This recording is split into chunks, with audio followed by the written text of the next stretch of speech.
जी friends, आप देख रहे यूट्यूब चैनल वॉइस ऑफ ज्ञानी और मैं सफदर खान ज्ञानी। अच्छा फ्रेंड्स, आज की इस वीडियो में एक वो रोड मैप डिस्कस करते हैं जिसमें आप क्यूसी में हायर हो जाएं। तो क्यूसी में हायर होने के लिए आपको एक प्रोसेस से गुजरना पड़ता है और वो होता है इंटरव्यू। इंटरव्यू में क्वेश्चंस आंसर किस तरह के होते हैं, आज की इस वीडियो का फोकस है। ठीक है, और उसमें खास स्पेशली एचपीएलसी को हमने फोकस रखा है कि एचपीएलसी में कैसे क्वेश्चन आंसर आते हैं। बहुत सारी मेरी वीडियो इस हवाले से अवेलेबल है, लेकिन आप लोगों के क्वेश्चन आ रहे थे तो मैं फर्दर इस पे वीडियो लेके आया हूँ। तो आगे चलते देखिए, इस पे सबसे पहले जो आपसे एचपीएलसी को जो फोकस है उस हवाले से इंटरव्यू क्वेश्चन सामने आते हैं।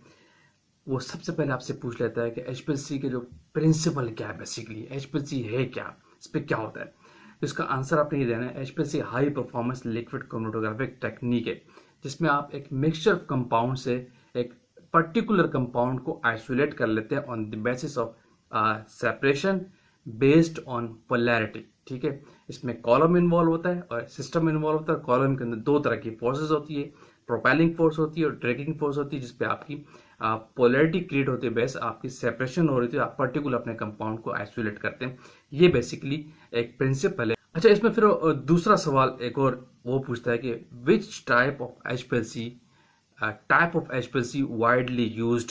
ज़्यादातर जो एचपीएलसी की कौन सी टाइप्स फार्मास्यूटिकल इंडस्ट्रीज में यूज होती है। तो अगर एचपीएलसी के टाइप को आप फेजेस की बेस पे डिवाइड करेंगे तो वो दो फेजेस होते हैं।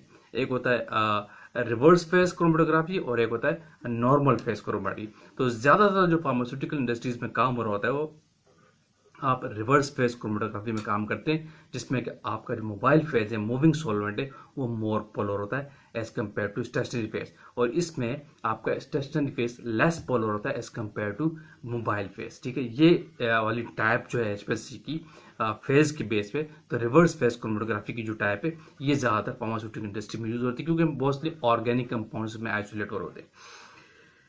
ठीक, एक और तीसरा इंपॉर्टेंट क्वेश्चन, हम एचपीएलसी के मोबाइल फेस को क्यों डीगेस करते हैं, क्यों नेसेसरी, इससे क्या इफेक्ट आता है। तो इसका आंसर वेरी सिंपल है। अगर आप एचपीएलसी के मोबाइल फेस को डीगेस नहीं करते हैं, क्योंकि मोबाइल फेस की प्रिपरेशन के अंदर डिफरेंट सॉल्वेंट्स को आप मिक्स करते हैं, और जब मिक्स करते हैं उस फेस में उनमें गैस क्रिएट होती है, बबल्स क्रिएट हो जाते हैं। अगर उसको आप रिमूव नहीं करेंगे थ्रू सोनिकेटर, तो वो एयर बबल्स जो आपके एचपीएलसी के अंदर चले जाते हैं through piping, through tubing, through mobile face. तो इससे होता क्या है कि आपके सिस्टम में एयर आ जाएगी और आपके सिस्टम का प्रेशर अनस्टेबल हो जाएगा, आपकी एनालिसिस डिस्टर्ब हो जाएगी, आपके एनालिसिस में जो पीक एरियाज हैं स्टैंडर्ड सैंपल्स के उनमें वेरिएशन आ जाएगा, आपकी आरएसटी आउट हो जाएगी। मीन सिंपल ये कि बहुत सारे कॉन्सिक्वेंसेज होते हैं, बहुत सारे इफेक्ट्स पड़ते हैं। अगर सिस्टम में एयर आ गई तो आपकी होल एनालिसिस डिस्टर्ब हो जाती है। इसीलिए it is necessary to remove the air from the HPLC mobile phase. उसको डीगेस करना कंपलसरी है। बहुत आसान सवाल है, लाभ नहीं पूछा जाता है। एक और चीज़ के हम एचपीएलसी के अंदर कॉमनली कौन सा डिटेक्टर्स की टाइप यूज करते हैं, किस टाइप का डिटेक्टर्स एचपीएलसी में फार्मास्यूटिकल इंडस्ट्रीज में होता है। तो इसका आंसर नॉर्मली जो ज़्यादातर एचपीएलसी के अंदर है वो यूवी विजिबल डिटेक्टर आप यूज कर रहे होते हैं। फार्मास्यूटिकल इंडस्ट्रीज में ज़्यादातर यही यूज हो रहा है। इसकी वजह ये कि यूवी विजिबल पहला पॉइंट है, यूवी विजिबल डिटेक्टर हम यूज करते हैं क्योंकि आपके जो बहुत से स्पेसिफिक पर्पस के लिए स्पेसिफिक कंपाउंड्स होते हैं, तो वो मोस्टली ऑर्गेनिक कंपाउंड्स जो होते हैं वो इस रेंज में इजीली अपना रिस्पॉन्स शो करते हैं। तो ज़्यादातर कंपाउंड्स की नेचर को देखते हुए और डिटेक्टर जो नॉर्मली यूज होता है वो UV visible detector pharmaceutical industries में यूज होता है। नंबर 6 क्वेश्चन जो आपसे पूछता है, जो इंटरव्यू होता है, बड़ा इंपॉर्टेंट क्वेश्चन है। डिफरेंस, डिफाइन द डिफरेंस या what do you understand bye आइसोक्रेटिक and gradient system in HPLC. ये बहुत इंपॉर्टेंट चीज़ है, ये तो कॉमनली पूछा जाता है। तो आइसोक्रेटिक में देखिए क्या होता है कि आपने आंसर ये करना है। आइसोक्रेटिक सिस्टम में जब आप काम कर रहे हो तो आपके जो मोबाइल फेस की कंपोजिशन है throughout start to end same रहती है। एक पंप इन्वॉल्व होता है, एक सॉल्वेंट का एक पोर्ट यूज हो रहा है। जबकि ग्रेडियंट सिस्टम के अंदर आपके मोबाइल फेस की जो कंपोजिशन है वो स्टार्ट से लेकर एंड तक सेम नहीं होती। पर्टिकुलर टाइम के बाद, पर्टिकुलर एक पीरियड के बाद आप उस कंपोजिशन को आप चेंज कर सकते हैं। आपके पास ऑप्शन होता है ग्रेडियंट सिस्टम के अंदर। तो ये बेसिक डिफरेंस है दोनों के अंदर, और उसमें दो पंप यूज होते हैं, मोर देन वन पोर्ट्स आप यूज कर सकते हैं ग्रेडियंट के अंदर। तो आइसोक्रेटिक में ऐसा नहीं होता। ये बेसिक डिफरेंस आसान लफ्ज में आपको उनको समझाना है। एक और बड़ी इंपॉर्टेंट चीज, क्वेश्चन नंबर 7 जो आपसे पूछेंगे वो लास्ट भी, what do you understand bye theoretical plates and what do you mean by HETP? ये क्या है बेसिकली टर्म्स, और ये कहाँ यूज होती है, इसकी इंपॉर्टेंस क्या है? इसका आंसर ये है, जब भी थ्योरेटिकल प्लेट्स की बात होगी it's totally related to your HPLC column.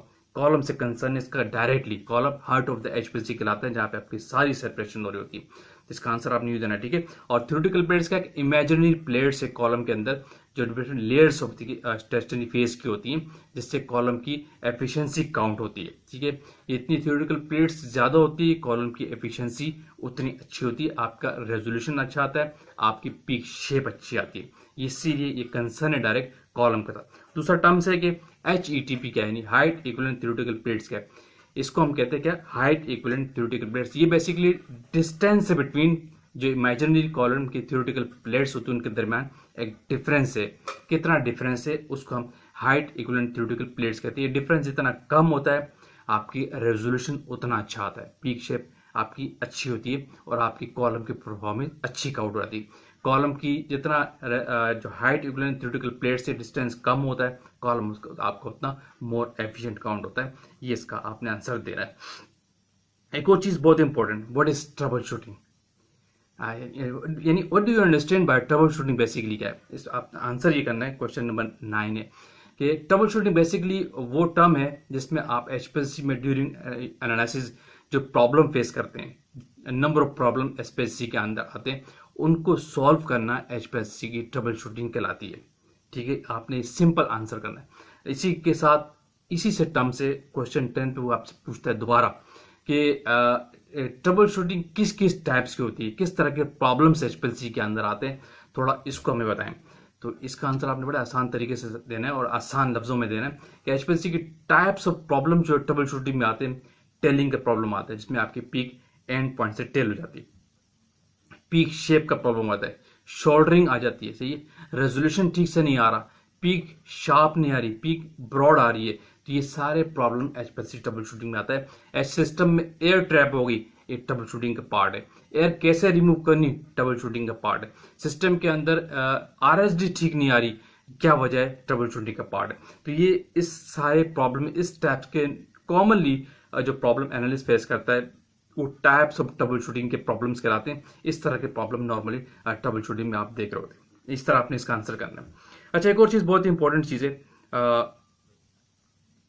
कि कॉलम की लाइफ आप कैसे इंक्रीज कर सकते हैं। HPLC के जो कॉलम है, how you can increase the life of HPLC column, इसमें आपकी क्या रेमेडी होनी चाहिए। ये क्यों पूछा जाता है कि ये जो यूजर है HPLC को यूज किस तरह करता है, ठीक है, कि इस पे इसका HPLC के साथ बिहेवियर कैसा है। तो ये आखिरी क्वेश्चन बता रहा हूँ। तो इसमें क्या होता है कि आपने जब भी इसका आंसर करना हो कॉलम की लाइफ इंक्रीजिंग के हवाले से, तो कॉलम की लाइफ हमेशा आपने ये आंसर करना है कि उसकी एफिशिएंसी आप कॉलम के उस बेस पे बढ़ा सकते हैं उसकी प्रॉपर क्लीनिंग और वॉशिंग के लिहाज से। अगर आप कॉलम की ठीक तरीके से वॉशिंग करेंगे, आपकी कॉलम की लाइफ इंक्रीज होगी। कॉलम को आपने प्रोटेक्ट करना है थ्रू कंटामिनेंट्स, ठीक है, आपकी प्रायोरिटी होनी चाहिए। ऐसा नहीं कि सिर्फ वॉशिंग ही आप करें लेकिन कंटामिनेंट्स के आप डेली इसके अंदर जा रहे हैं तो उसकी स्टेशनरी फेस को इफेक्ट करेंगे, उसके थ्योरेटिकल प्लेट्स को इफेक्ट करेंगे, उसकी लाइफ को इफेक्ट करेंगे। आपने कॉलम को कंटामिनेंट से बचाना है। इसमें आप गॉड कॉलम भी यूज कर सकते हैं, ऑयल फेस की प्रॉपर फिल्ट्रेशन कर सकते हैं, डीगेसिंग करें, कॉलम के अंदर कोई इंप्योरिटीज न जाए, प्रॉपर 0.225 का या 0.45 के माइक्रोन से फिल्टर किए बगैर किसी भी सॉल्वेंट को आप HPLC पे नहीं लेके जाएंगे, जिससे आपके कंटामिनेंट HPLC के अंदर नहीं जाएंगे और कॉलम की लाइफ इंक्रीज होगी। दूसरा, प्रॉपरली उसकी वॉशिंग करनी। आफ्टर एनालिसिस कॉलम को ठीक तरीके से वॉश करके अगर रखेंगे तो कॉलम की लाइफ आराम से बढ़ेगी, कॉलम की लाइफ इंक्रीज होगी, कम नहीं होगी। आपका कॉलम अच्छी हेल्थ के साथ बहुत देर तक चलेगा। तो ये मैंने वो कुछ इंपॉर्टेंट क्वेश्चन 10 से 11 आपके लिए निकाले थे। एक रोड मैप बनाया था कि जब भी QC में हायर होने के लिए आपको कैसे रोड मैप से गुजरना पड़ता है, तो वो डेफिनेटली इंटरव्यू का प्रोसेस होता है और इंटरव्यू में HPLC लाजमी डिस्कस होता है, जिसको मैंने आज कुछ इंपॉर्टेंट क्वेश्चन यहाँ पे डिस्कस की। होप आपने वीडियो लाइक की होगी। वीडियो पे एंड करते हैं। अगेन कहूँगा जो लोग चैनल पे न्यू है वो तो लाजमी सब्सक्राइब कीजिएगा ताकि इस तरह की टेक्निकल वीडियोस आप तक पहुंचती रहे। Thank you for watching. अल्लाह हाफिज़।